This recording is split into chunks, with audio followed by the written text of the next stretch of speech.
चला अगदी साध्या आणि सोप्या पद्धतीने तुम्हाला तीळ आणि शेंगदाण्याची जी चिक्की आहे ती कशी बनवायची ते दाखवते। तर त्यासाठी 1 वाटी शेंगदाणे आणि 1 वाटी तीळ जे आहे ते अगदी छान असं तडतडेपर्यंत कडक असं भाजून घ्यायचं। नंतर शेंगदाण्याचे आपले टरफल काढून अशा पद्धतीने त्याच्या डाळे करून घ्यायच्या।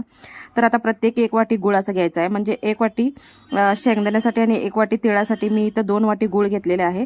त्यामध्ये 1-1 चमचा पोहे खायचा असं प्रमाण करून मी 2 चमचे जे आहे ते पाणी इथे घातलेलं आहे। आता पाक जो आहे तो एकदम कडक असा करून घ्यायचा। कडक पाकामध्येच आता तीळ आणि आपलं भाजलेले जे शेंगदाणे आहेत ते घालायचं आणि व्यवस्थित याला 2 मिनिटं परतून घ्यायचं। अगदी पॅन आपला गार होईपर्यंत परतून घ्यायचा, नाहीतर पॅन जर गरम राहिला तर आपला पाक जो आहे तो करपण्याची शक्यता असते।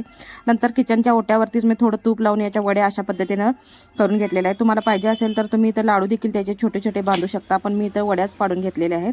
तर एकदम कडक अशा चिक्क्या ज्या आहेत ते हवाबंद बरणीमध्ये ठेवलं तर चांगले महिनाभर टिकतात। तर तुम्ही देखील मुलांना देण्यासाठी मधल्या वेळेत खाण्यासाठी अशा ज्या चिक्क्या आहेत ते घरी बनवून ठेवू शकता। एक वेळेस ट्राय करा आणि आवडलं तर माझ्या चॅनलला सबस्क्राईब मात्र करायला विसरू नका।